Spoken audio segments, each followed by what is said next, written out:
All right, today we're going to be learning about writing linear equations. We've found slope of a line, and you'll need to use that in order to help write these equations. But that's what we're going to do. So now we're going to write an equation of a line given a slope and a point, or 2 points.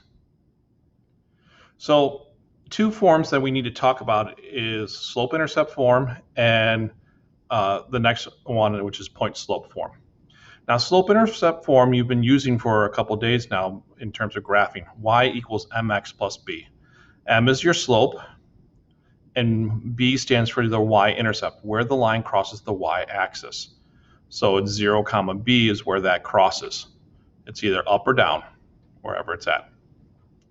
So we've been using our graphing calculator to go ahead and graph it, but now we want to go ahead and be able to take information and write an equation. Well, we want our answer in slope-intercept form. That's the form that we use more often than not. We could put it in standard form from a couple days ago, but we're going to go ahead and try to put it into slope-intercept form most of the time. So we need a form to go ahead and start taking that information that we have and making a line. That's called point-slope form. Now, point-slope form is over here on the right. It's y minus y1 equals m times x minus x1. Now, the y1 and the x1 come from a point. That's the point part of the point-slope form. The m, of course, is the slope. So we try to tell you what you need. You need a point and a slope in order to use this equation. And if we use this equation correctly, we will then get the equation of a line.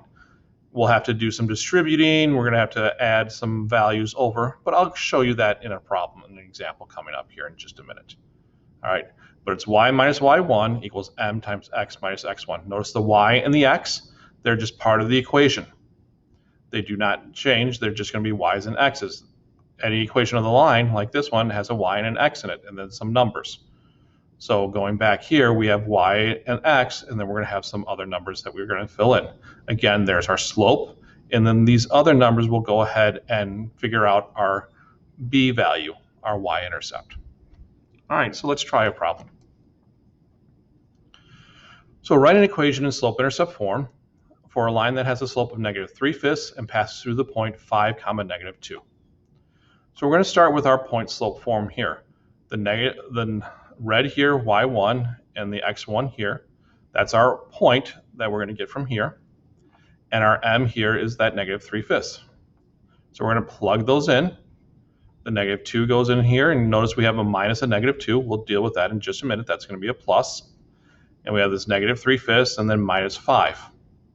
A lot of double negatives that's going to happen here because of how they're always minuses.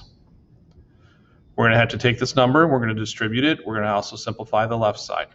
So we got a +2, and -3/5 times x is just -3/5 x. -3/5 times -5 is a +3. The two negatives make a positive, and 3/5 of 5 is just 3. Now we're close to slope-intercept form. Notice we need the y by itself.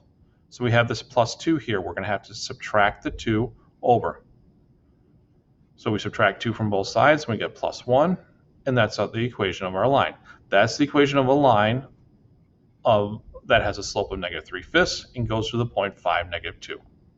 So we should be able to do that no matter what kind of information we get in terms of slope and a line that point that it goes through. That is the one line that does that. Let's try it again. Slope-intercept form of a slope of a line that's 2/3 and passes through the point -3, -1. So again, we're starting with that formula. The 2/3 comes here in front of the parentheses.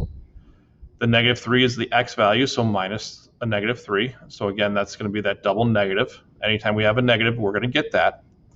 And a -1 here is also a double negative in the front. So two negatives make it the y +1. Distribute the 2/3, so it's 2/3 x, and 2/3 of 3 is just 2. The double negative makes a plus. We have the +1, so we subtract 1 from both sides, and y equals 2/3 x plus 1. And that's the equation of the line. And if we happen to graph that, it would go through this point on your graphing calculator.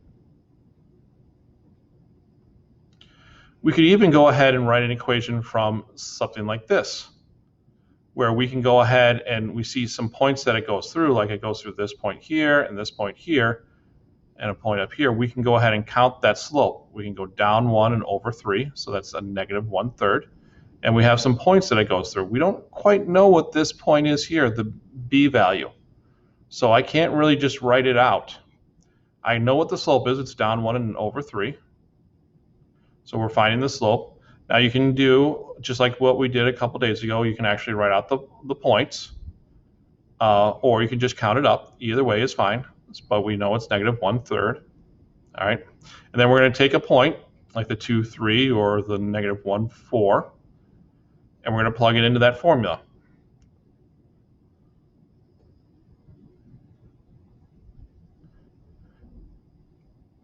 Actually, on this one, they went ahead and they used the other formula to find the b. They plugged the point in with the slope, and they found it to be 11/3.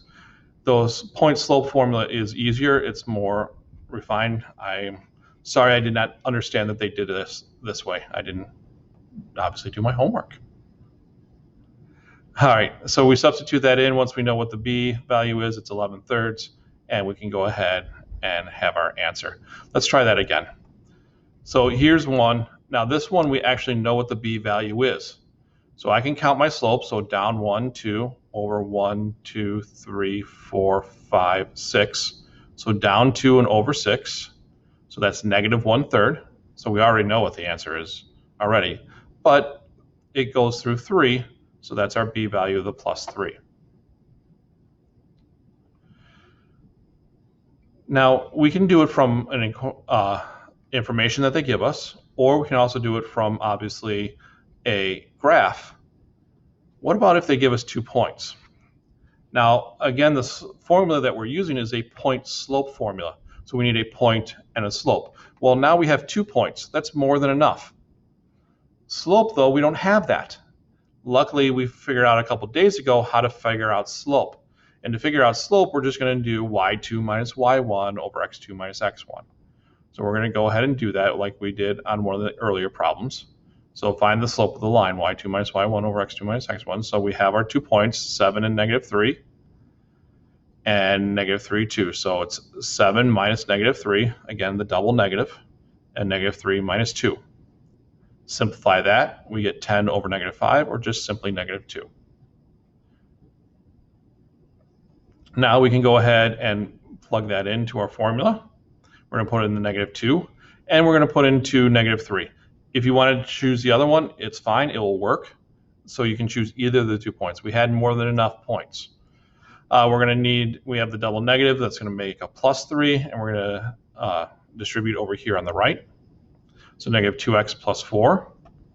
The +3, we have to subtract 3 from both sides now, and we get negative 2x plus 1. And that's what I have for you today.